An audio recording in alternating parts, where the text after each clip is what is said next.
ಏನು ಇಲ್ಲಿ ಕಿವಿಯಲ್ಲಿ ದಾಸವಾಳ ಹೂವು ಇಟ್ಕೊಂಡು ಬಿಟ್ಟಿದ್ದೀರಾ? 5 ಸರ್ವಿಸ್ ಪ್ರೊವೈಡರ್ಸ್. ಜನ ಇಲ್ಲಿ ಸಾಯ್ತಾ ಇದ್ರೆ ನಿಮ್ಗೆ ಚೆಲ್ಲಾಟ. ಸರ್ಕಾರಕ್ಕೆ ಇಷ್ಟು ಕೆಟ್ಟ ಹೆಸರು ಬರ್ತಾ ಇದೆ, ಜನ ಕಷ್ಟ ಅನುಭವಿಸ್ತಾ ಇದ್ದಾರೆ, ನಿಮ್ಗೆ ಪ್ರಜ್ಞೆ ಇದೆಯಾ? ಲಕ್ಷಾಂತರ ಸ್ಟೆರಿಲೈಸೇಷನ್ ಮಾಡಿದೀರಿ ಅಂತ ಹೇಳ್ತಾ ಇದ್ದೀರಾ. ಪಾಪ್ಯುಲೇಷನ್ ನೋಡಿದ್ರೆ ಹಂಗೆ ಇದೆ. ಏನು ಮ್ಯಾಜಿಕ್ ಇದು? ವಿವಿಧ ಅಭಿವೃದ್ಧಿ ಕಾರ್ಯಕ್ರಮಗಳ ಪ್ರಗತಿ ಪರಿಶೀಲನಾ ಸಭೆಯ ವೇಳೆ ಬೆಂಗಳೂರು ನಗರಾಭಿವೃದ್ಧಿ ಸಚಿವ ಕೃಷ್ಣ ಬೈರೇಗೌಡ ಅವರು ಜಿಬಿಎ ಅಧಿಕಾರಿಗಳಿಗೆ ತರಾಟೆಗೆ ತೆಗೆದುಕೊಂಡಿದ್ದಾರೆ. ಸಭೆಯಲ್ಲಿ ಅಧಿಕಾರಿಗಳನ್ನ ತರಾಟೆ ತೆಗೆದುಕೊಂಡು ಸಚಿವ ಕೃಷ್ಣ ಬೈರೇಗೌಡ ಅವರು ಗಿಡ ನೆಡೋದ್ರಲ್ಲೂ ಹಣ ಕೊಳ್ಳೆ ಹೊಡೆದಿದ್ದೀರಾ, ನಾನು ಚಾಲೆಂಜ್ ಮಾಡಿ ಹೇಳ್ತೀನಿ, ಗಿಡ ನೆಡೋ ವಿಚಾರದಲ್ಲಿ ನನ್ನ ಕ್ಷೇತ್ರದಲ್ಲಿ ಹಣ ಲೂಟಿಯಾಗಿದೆ. ಒಂದು ಗಿಡ ನೆಡೋದಕ್ಕೆ 3,300 ರೂಪಾಯಿ ಖರ್ಚಾಗುತ್ತೆ, ಗಿಡ ನೆಡೋದಕ್ಕೆ ಮಣ್ಣು ತೆಗೆಯೋಕೆ 300 ರೂಪಾಯಿ ಖರ್ಚಾಗುತ್ತೆ. ನನ್ನ ಕ್ಷೇತ್ರದಲ್ಲಿ ಸರಿಯಾಗಿ ಗುಂಡಿ ತೋಡಿ ಗಿಡ ನೆಟ್ಟಿಲ್ಲ ಅನ್ನೋ ನನ್ನ ಹೇಳಿಕೆ ತಪ್ಪಾಗಿದೆ, ನನ್ನ ಕರೆದುಕೊಂಡು ಹೋಗಿ ತೋರಿಸ್ತೀನಿ ಅಂತ ತರಾಟೆಗೆ ತೆಗೆದುಕೊಂಡಿದ್ದಾರೆ. ಗಿಡ ನೆಡುವ ಕಾರ್ಯಕ್ರಮವನ್ನು ಕೂಡ ನಾವು ಹುಟ್ಟೋದಕ್ಕೆ ಮೊದಲಿಂದ ಮಾಡ್ಕೊಂಡು ಬಂದಿದ್ದೀವಿ.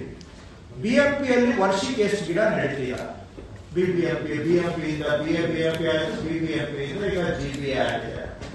ಈ 20 ವರ್ಷದಲ್ಲಿ ಎಷ್ಟು ಗಿಡ ನೆಟ್ಟಿದ್ದೀರಾ? ಆಯ್ತು, ಈಗ ಹಾಗಾದ್ರೆ ಇದಕ್ಕೆ ಏನಾದ್ರೂ ಬೇಸ್ ಲೈನ್ ಇದೆಯಾ? ಯಾವ್ಯಾವ ವರ್ಷ ಬೆಂಗಳೂರಿನಲ್ಲಿ ಎಷ್ಟು ಮರ ಇದೆ ಅಂತ ಸರ್ವೆ ಮಾಡಿದ್ದೀರಾ? ಮಾಡಿದ್ರೆ ಹಾಗಾದ್ರೆ ನೀವು ನೆಟ್ಟಷ್ಟು ಗಿಡ ಪ್ರಪೋರ್ಷನೇಟ್ ಆಗಿ ಟ್ರೀ ಸೆನ್ಸಸ್ ಪ್ರಕಾರ ಅದು ರಿಫ್ಲೆಕ್ಟ್ ಆಗ್ತಾ ಇದೆಯಾ? ಹಾಗಾದ್ರೆ ಟ್ರೀ ಸೆನ್ಸಸ್ ಎಷ್ಟು ವರ್ಷಕ್ಕೆ ಒಂದ್ಸತಿ ಮಾಡ್ತೀರಾ? ಆ ಸೆನ್ಸಸ್ ಮಧ್ಯೆ ಎಷ್ಟು ಗಿಡ ನೆಟ್ಟಿದ್ದೀರಾ ಅಷ್ಟು ಆಡ್ ಆಗಿದೆಯಾ? ಇದು ಟ್ರೀ ಪ್ಲಾಂಟಿಂಗ್ ಬಗ್ಗೆ. ಟ್ರೀ ಪ್ಲಾಂಟಿಂಗ್ ಬಗ್ಗೆ ಎರಡನೇ ಪ್ರಶ್ನೆ, ಒಂದು ಟ್ರೀ ಪ್ಲಾಂಟಿಂಗ್ಗೆ ನಿಮ್ಗೆ ಎಸ್ಟಿಮೇಟೆಡ್ ಕಾಸ್ಟ್ ಎಷ್ಟು? ಆ ಎಸ್ಟಿಮೇಟ್ ಅಲ್ಲಿ ನಿಜವಾಗಿ ಎಷ್ಟು ಖರ್ಚಾಗ್ತಾ ಇದೆ, ಎಷ್ಟು ಸರ್ವೈವಲ್ ಆಗ್ತಾ ಇದೆ? ನಾನು ನೋಡಿದಂಗೆ ಒಂದು ಎಸ್ಟಿಮೇಟ್ ತರಿಸ್ಕೊಂಡು ನಾನು ಕರೀಗೌಡರು ಝೋನಲ್ ಕಮಿಷನರ್ ಇದ್ದಾಗ ನಾನು ಕಾನ್ಸ್ಟಿಟ್ಯೂನ್ಸಿ ಎಕ್ಸರ್ಸೈಸ್ ಮಾಡಿದೆ. 3,300 ರೂಪಾಯಿ ಇದೆ ಒಂದು ಗಿಡ ನೆಡೋದಕ್ಕೆ, ಅದರಲ್ಲಿ ಗುಡಿ ಮಾಡೋದಕ್ಕೆ 300 ರೂಪಾಯಿ ಇದೆ. ನನ್ನ ಕ್ಷೇತ್ರದಲ್ಲಿ ನಾನು ಚಾಲೆಂಜ್ ಮಾಡ್ತೇನೆ, ನೀವು ನೆಟ್ಟಿರೋ ಒಂದೂ ಗಿಡಕ್ಕೆ ಗುಡಿ ಮಾಡಿಲ್ಲ. ಚಾಲೆಂಜ್ ಮಾಡ್ತೇನೆ, ಯು ಡಿಸ್ಪ್ರೂವ್ ಮೀ.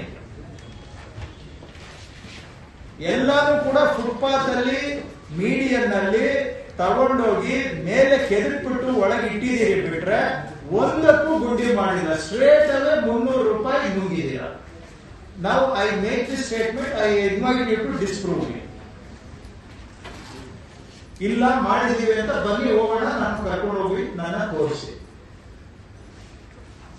ಅದನ್ನು ಬೇರೆ ಎಷ್ಟೆಷ್ಟು ಕಾಂಪೊನೆಂಟ್ ಇದೆ, ಯಾವ ಕಾಂಪೊನೆಂಟ್ಗೆ ಎಷ್ಟು ದುಡ್ಡು ಇಟ್ಟಿದ್ದೀರಿ? Going back to the earlier question, ಯಾವ ವರ್ಷ ಎಷ್ಟು ಗಿಡ ನೆಟ್ಟಿದ್ದೀರಾ, is it reflected in the tree census? So ಇಷ್ಟು, this is the purpose for which we have this meeting. ಇನ್ನು ಜಿಬಿಎ ವ್ಯಾಪ್ತಿಯಲ್ಲಿರೋ ಪಶುಸಂಗೋಪನೆ ಇಲಾಖೆ ಬಗ್ಗೆ ಕೂಡ ಸಭೆ ನಡೆಸಿ ಮಾತನಾಡಿರೋ ಕೃಷ್ಣ ಬೈರೇಗೌಡರು, ನಾಯಿಗಳ ಸಂತಾನಹರಣ ಕಾರ್ಯಕ್ರಮ ಯಾವಾಗಲಿಂದ ಚಾಲ್ತಿಯಲ್ಲಿದೆ, ಇಷ್ಟು ದಿನ ಎಷ್ಟು ನಾಯಿಗಳಿಗೆ ಸಂತಾನಹರಣ ಮಾಡಿದ್ದೀರಾ, ಆದರೂ ನಾಯಿಗಳ ಸಂಖ್ಯೆ ಹೆಚ್ಚಾಗ್ತಾ ಇರೋದಕ್ಕೆ ಕಾರಣ ಏನು ಅನ್ನೋದನ್ನ ತಿಳಿಸಿ ಅಂತ ಕೂಡ ಪ್ರಶ್ನೆ ಕೇಳಿದ್ದಾರೆ. ಪ್ರತಿನಿತ್ಯ ದೂರುಗಳು ಬರ್ತಾನೆ ಇದೆ, ಬೀದಿ ನಾಯಿ ತೊಂದರೆ ಕೊಡ್ತಾ ಇದೆ. ಈಗ ನಾವು ಸುಮಾರು 15-20 ವರ್ಷದ ಹಿಂದೆನೆ ಯಾವುದು ಕೂಡ ಬೀದಿ ನಾಯಿಯನ್ನ ನಾವು ಹತ್ಯೆ ಮಾಡುವಾಗಿಲ್ಲ ಅನ್ನುವಂಥ ತೀರ್ಮಾನವನ್ನ ಬಿಎಂಪಿ ಇದ್ದಾಗಲೇ ಮಾಡಿದ್ದೇವೆ. ಸೊ ಅದನ್ನ ಇಲ್ಲಿವರೆಗೂ ಕೂಡ ಅನುಷ್ಠಾನ ಮಾಡ್ಬೋದು ಬಂದಿದ್ದೇವೆ. ಅದಕ್ಕೆ ಪರ್ಯಾಯವಾಗಿ ಸಂತಾನಹರಣ ಅಂದ್ರೆ ಅವರು ABC ಕಾರ್ಯಕ್ರಮವನ್ನ ಶುರು ಮಾಡಿ ಎಷ್ಟು ವರ್ಷ ಆಗಿದೆ ನಮಗೆ ಗೊತ್ತಿಲ್ಲ. ಸೊ ಇವತ್ತು ಸಭೆಯಲ್ಲಿ ಮೊದಲನೇ ಪ್ರಶ್ನೆ, ನೀವು ABC ಆರಂಭ ಮಾಡಿದ ಯಾವಾಗ? ಅಂದ್ರೆ ಅವುಗಳ ಏನು ರಿಪ್ರೊಡಕ್ಷನ್ ಅನ್ನ ಕಂಟ್ರೋಲ್ ಮಾಡೋ ಕಾರ್ಯಕ್ರಮ ಆರಂಭ ಮಾಡಿದ್ದು ಯಾವಾಗ, ಯಾವ ವರ್ಷ? ಅಲ್ಲಿಂದ ಈ 26ನೇ ಇಸ್ವಿವರೆಗೆ ಎಷ್ಟು ದುಡ್ಡು ಖರ್ಚು ಮಾಡಿದ್ದೀರಾ? ನಿಮ್ಮ ರೆಕಾರ್ಡ್ ಪ್ರಕಾರ ಎಷ್ಟು ಇಲ್ಲಿವರೆಗೂ ನಾಯಿಗಳಿಗೆ ನೀವು ಅವುಗಳ ಸಂತಾನಹರಣ ಚಿಕಿತ್ಸೆಯನ್ನ ಮಾಡಿದ್ದೀರಿ? ನೀವು ದಾಖಲೆಯಲ್ಲಿ ಹೇಳುವಷ್ಟು ಸಂತಾನಹರಣ ಚಿಕಿತ್ಸೆ ಮಾಡಿದ್ದಿದ್ರೆ ಇಷ್ಟೊತ್ತಿಗೆ ಬೀದಿ ನಾಯಿಗಳ ಸಂಖ್ಯೆ ಎಷ್ಟಿರ್ಬೇಕಾಗಿತ್ತು ಬ್ಯಾಂಗ್ಳೂರಲ್ಲಿ? ವಾಸ್ತವದಲ್ಲಿ ಎಷ್ಟಿದೆ? ಹಿಂದೆ ಎಷ್ಟೆಷ್ಟು ವರ್ಷಗಳಲ್ಲಿ, ಯಾವ ವರ್ಷದಲ್ಲಿ ನಾವು ಬೀದಿ ನಾಯಿಗಳ ಗಣತಿಯನ್ನ ಮಾಡಿದ್ದೇವೆ, ಸೆನ್ಸಸ್ ಮಾಡಿದ್ದೇವೆ? ಒಂದು 2-3 ವರ್ಷ ಹಿಂದೆ ಒಂದು ಆಗಿದೆ ಅಂತ ನಾನು ಅನ್ಕೊಳ್ತೇನೆ. 2013ರಲ್ಲಿ ಬಹುಶಃ ಒಂದಾಗಿರ್ಬೋದು, 2023ರಲ್ಲಿ ಒಂದಾಗಿದೆ, 2004-05ರಲ್ಲೂ ಕೂಡ ಆಗಿದೆ.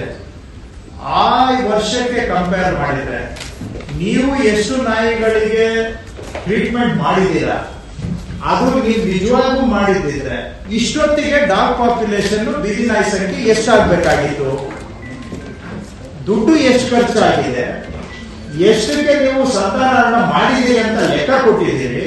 ಹಾಗಿದ್ರೆ ಈ ಬೀದಿ ನಾಯಿಗಳ ಸಂಖ್ಯೆ ಇವತ್ತಿಗೂ ಇಷ್ಟೇ ಆಗಿದೆ. Simple question. ಸೊ ಇದು ನಾನು ಅನಿಮಲ್ ಹಸ್ಬೆಂಡ್ರಿ ಇಲಾಖೆ ಬಗ್ಗೆ. ಇನ್ನ ಗಿಡ ನೆಡುವ ಇದರ ಜೊತೆಗೆ ಸಭೆಗೆ ಅಂಕಿಅಂಶ ಇಲ್ಲದೆ ಬರಿಗೈಯಲ್ಲಿ ಬಂದಂತ ಅಧಿಕಾರಿಯನ್ನ ಜಿಬಿಎ ಕರ್ತವ್ಯದಿಂದ ಬಿಡುಗಡೆ ಮಾಡಿ ಅಂತ ಗದರಿದ್ದಾರೆ. ಪಶುಸಂಗೋಪನಾ ಇಲಾಖೆಯಲ್ಲಿ 19 ಜನ ಅಧಿಕಾರಿಗಳಿದ್ದು ಸಚಿವರ ಸಭೆಗೆ ಕನಿಷ್ಠ ಅಂಕಿಅಂಶವೂ ಇಲ್ಲದೆ ಬಂದಿದ್ದೀರಾ ಅಂತ ಅಸಮಾಧಾನಗೊಂಡ್ರು. ನಾನೇನ್ ಕಿವಿಯಲ್ಲಿ ದಾಸವಾಳ ಇಟ್ಕೊಂಡು ಕೂತಿದ್ದೀನಾ ಅಂತ ಅಧಿಕಾರಿಗಳ ಅಸಂಬದ್ಧ ಉತ್ತರಕ್ಕೆ ಕಿಡಿಕಾರಿದ್ದು ಹೀಗೆ. ಅಲ್ಲ ರೀ, ಮೀಟಿಂಗ್ ಯಾಕೆ ಬಂದಿದ್ದೀರಿ? ಹೊರಗಡೆ ಕಳಿಸ್ಬೇಕಾ? ನಿಮ್ಗೆ ತಮಾಷೆ ಮಾಡ್ತಾ ಇದ್ದೀರಾ ಇಲ್ಲಿ?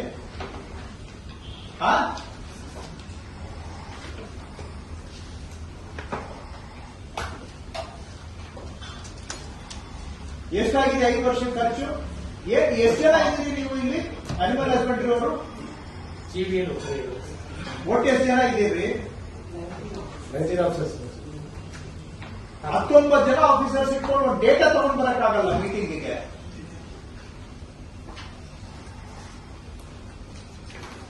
ಫಸ್ಟ್ ರಿಲೀವ್ ಮಾಡಿ ಇವತ್ತು. ರಿಲೀವ್ ಇನ್ ಪ್ರೊಫಿಯರ್. I don't want you to continue. Please relieve. ಯಾರಾದ್ರೂ ಬರುತ್ತೆ. ಇವ್ರಿಗೆ ಇಷ್ಟು ಒಂದು ಬೇಸಿಕ್ ಗವರ್ಮೆಂಟ್ ರೆಸ್ಪೆಕ್ಟ್ ಇಲ್ಲ ಅಂತ ಹೇಳಿದ್ರೆ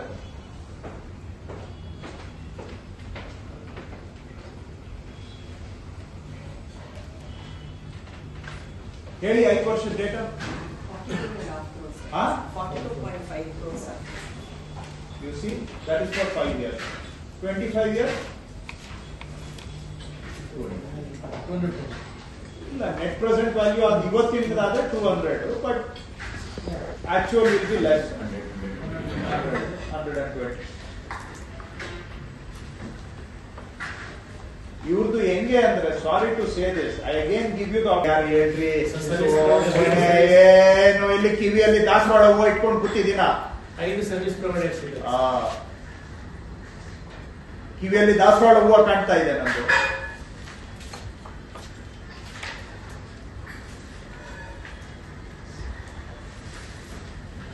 ಜನ ಇಲ್ಲಿ ಸಾಯ್ತಾ ಇದ್ರೆ ನಿಮ್ಗೆ ಚೆಲ್ಲಾಟ.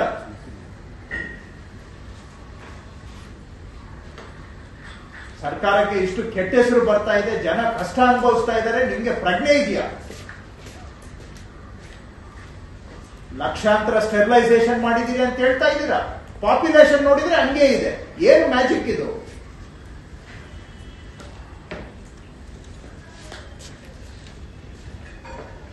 ಈ ಏಜೆನ್ಸಿಗಳು ಎಷ್ಟು ವರ್ಷದಿಂದ ಇದ್ದಾವೆ? 90 ಸಬ್ಮಿಷನ್ಸ್. 19 ಅಲ್ಲಿ ತನಕ ಟೆಂಡರ್ ಯಾವುದೇ ಸುದ್ದಿಯ ಅಪ್ಡೇಟ್ ಅನ್ನ ಮಿಸ್ ಮಾಡ್ಕೊಳ್ಬಾರ್ದು ಅಂದ್ರೆ ಈಗ್ಲೇ ಒನ್ ಇಂಡಿಯಾವನ್ನ ಸಬ್ಸ್ಕ್ರೈಬ್ ಮಾಡಿ. ನಿಮಗೆ ಬೇಕಾದ ಭಾಷೆಯಲ್ಲಿ ಎಲ್ಲಾ ಸುದ್ದಿ ತಿಳಿಬೇಕು ಅಂದ್ರೆ ಒನ್ ಇಂಡಿಯಾ ಆಪ್ ಅನ್ನ ಡೌನ್ಲೋಡ್ ಮಾಡ್ಕೊಳ್ಳಿ.